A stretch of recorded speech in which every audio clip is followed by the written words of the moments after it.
Hi everybody, Ellen here. Today I come to you guys with another video. Today I'm going to talk about my most anticipated releases from the month of April until June.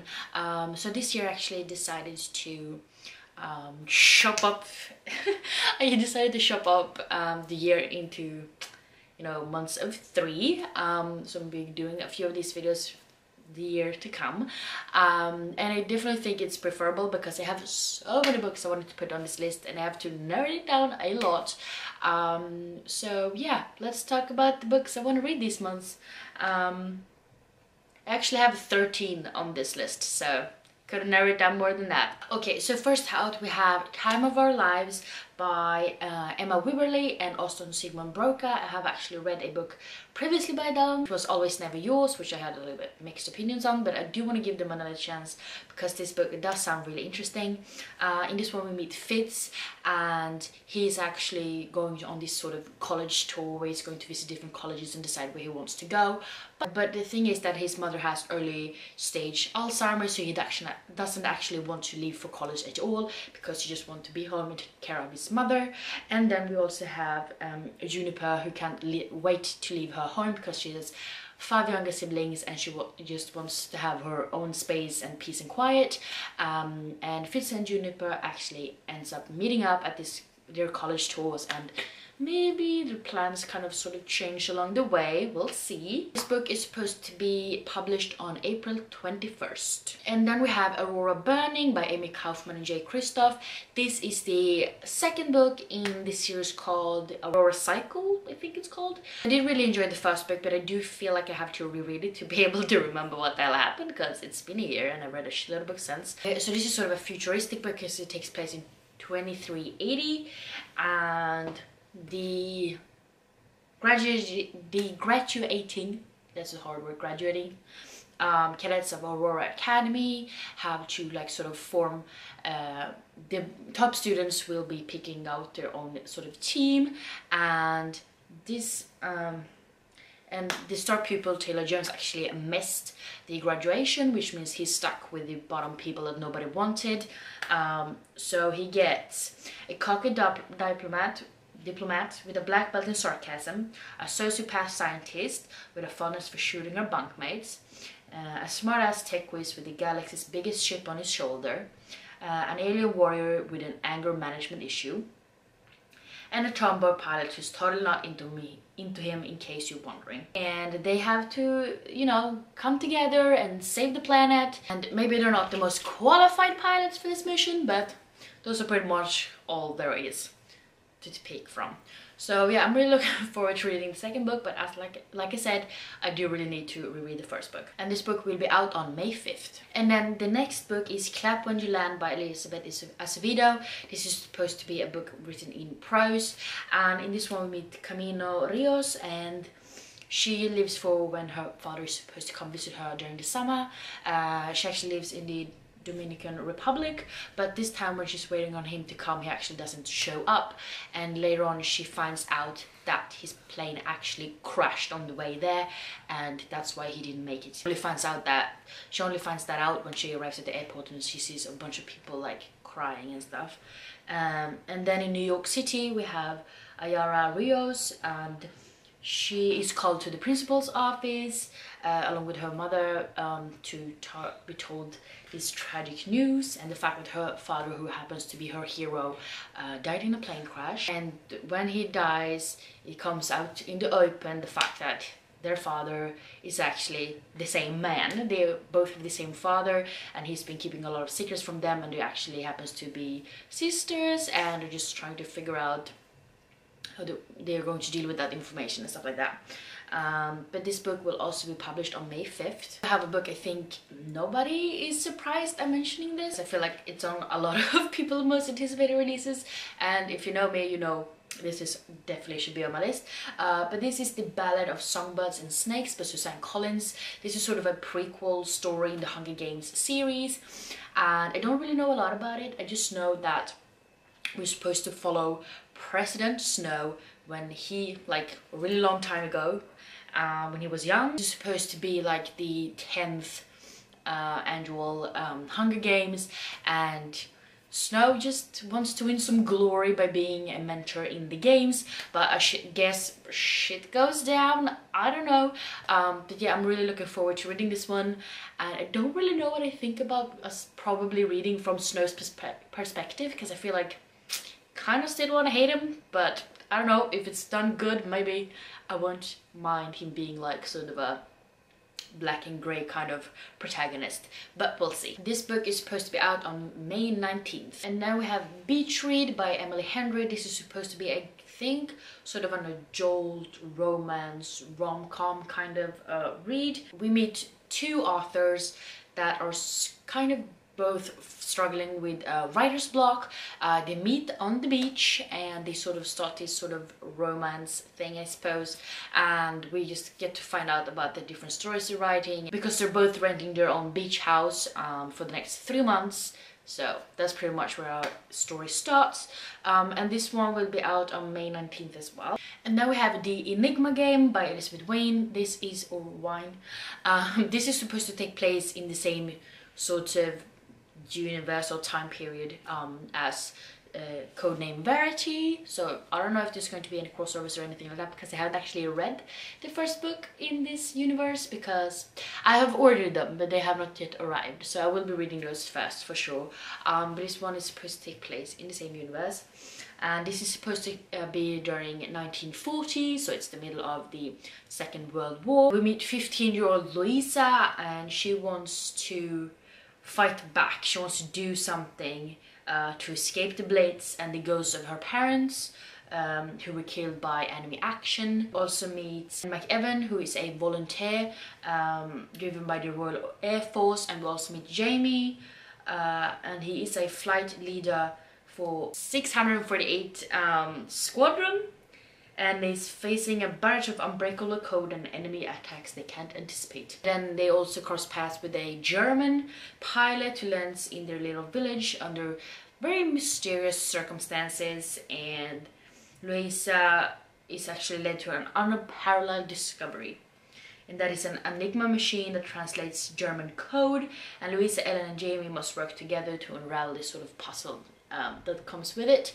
And I do love historical fiction so much, and I'm really just trying to, you know, find as many as I can, because I devour them so quickly. But yeah, I've heard really great things about Elizabeth Vine's previous works, so I really do want to check this one out. And this one is supposed to be published on May 26th. And we have Parachutes by Kelly Yang.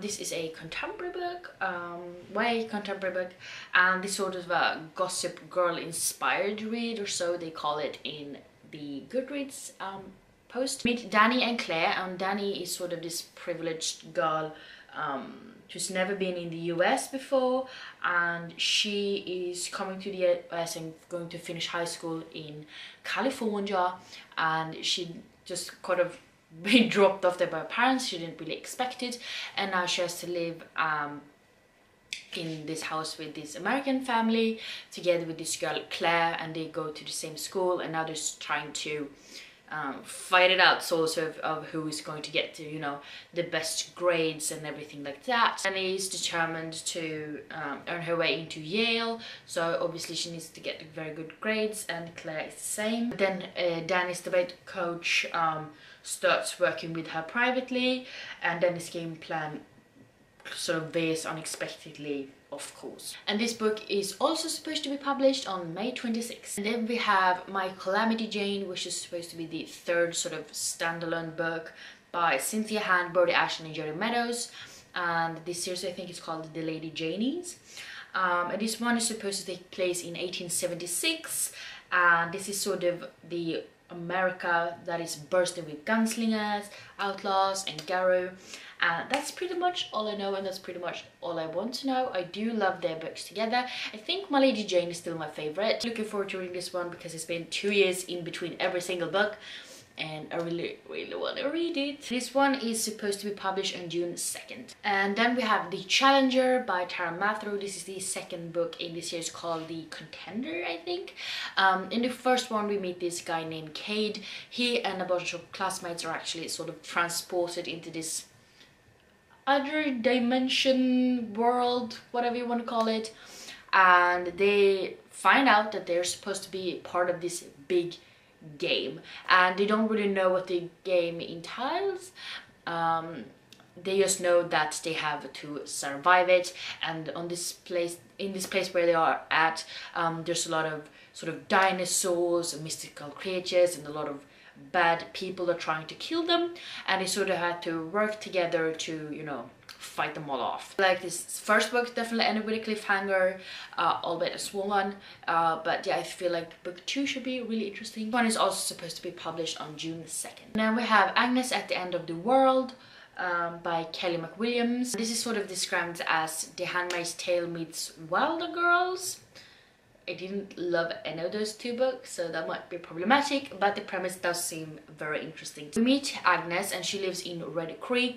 This is a place where it's really strict laws. A lot of things are forbidden, a lot of things are sort of restricted. You can't really get stuff that you need very easily. And one day she actually finds out that Red Creek is in fact a cult, and it's sort of controlled by a madman who calls himself a prophet. And one day Agnes meets Danny. He is an outsider boy, and she really begins to question what is a sin and what is not a sin. And her younger brother Ezekiel is on the verge of dying just because he cannot get access to his insulin, which he needs to be able to, you know, stay healthy. And the only way for Agnes to get insulin is to barter for it, and it's a very steep price. And that is even though the medicine is supposed to be outlawed because it's a sin to need it. And therefore she's questioning, is she a sinner for trying to help him, or is it just like completely normal? And we also meet her sister Beth, and she's questioning, is she a sinner just because she's dreaming of a different kind of life on a different side of the creek? And then the prophet starts to get more and more sort of vicious and dangerous, and Agnes realizes she has to take her siblings and run off if they want to survive the day. But then outside of Red Creek, it's not really safe either. It's actually a pandemic going on outside, and it's raging through different people, and actually a mysterious connection grows between Agnes and the virus. But in a world where faith, miracles and cruelty have long been indistinguishable, will Agnes be able to choose between saving her family and saving the world? So it sounds really interesting, sounds really cool, and this one is supposed to be published on June 9th. And then we have I'll Be the One by Lila Lee. This is supposed to be the first book in, I don't know if it's going to be a duology or it's going to be more books, but it definitely has like a title for the series, which also happens to be I'll Be the One. But in this one we meet Sky, and she's always heard that she is fat. But that doesn't really stand in the way of her dreams of becoming a K-pop artist. She actually goes to this audition trying to become one, and she nails it on the head. It goes really well, and she's sort of swept into this world of K-pop. But she has to sort of navigate through all the different sort of topics, like you know, hair not being as thin as the other girls are. She's actually the first sort of plus size K-pop artist. She sort of had to put up with the high fat phobic beauty standards that comes along with it. Sky has set her sight on becoming the first famous plus size K-pop star, but she wants to reach that goal without losing herself along the way. So it sounds really interesting. I know absolutely squat about K-pop, but it does sound like a really interesting premise. But this book is supposed to be published on June 16th. And then we have Sisters of Sword and Song by Rebecca Ross. This is supposed to be a fantasy novel. Meet Evadne and her older sister Halcyon. Don't really know the pronunciation. They haven't seen each other for 8 years. Halcyon has very proudly been serving in the Queen's army, but then all of a sudden Halcyon is out of the army way sooner than expected, and it turns out she's actually on the run from her commander, and she's charged with murder. So when Evadne finds out that she is, you know, that her sister is being accused of murder, she goes to the trial, and she knows it's really like harsh punishment for it. She has volunteered to serve a part of Harlequin's punishment, and she's determined to find out exactly what it was that happened. But when Evadne actually begins her sentence, she quickly learns that there are fates that are much worse than death itself. This book is supposed to be published on June 23rd. And now we have the 13th and last, but not least, because this is definitely one of my most highly anticipated releases, and that is True Life by J. Kristoff. This is the third and final book in the trilogy called Lifelike. So in the first book we meet Evie. She is sort of, you know, in this robot fight, and that is when people find out that Evie has this special ability, which is sort of seen as a very, very bad thing. It's an abomination pretty much. So Evie and her friend robot has to Cricket. They have to hurry along home because people are all actually following them, trying to, you know, catch them. And along the way home they actually get to this sort of scrap place with a lot of junk really, and they find this lifelike, which is sort of a very lifelike looking robot named Ezekiel. They bring him home, try to fix him up so it starts working again. She comes home, she meets her grandpa Silas, and shit goes down because the people that are trying to catch Evie catch up with her and have to sort of try to defend themselves, and there's a whirlwind of like shit happening. I love this series so much. The second book was definitely a very good add-on to the series, and I really high expectations for this third and final book, so really hope it lives up to my expectations, but we'll see how it goes. But this book is supposed to be out on June 30th.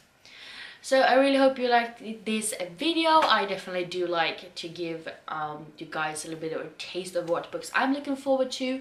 Probably, as you guys know, end up buying a shitload more books than this because I have a book hoarding issue, as you can probably tell, and these are not even all on my shelves. But yeah, if you have any books you have set your eye on so far during the year, please let me know down below what your most anticipated releases are. And if you like this video, please don't forget to give me some thumbs up, and also don't forget to subscribe to my channel by clicking the button down below. And yeah, I hope to see each other in the next one. Bye!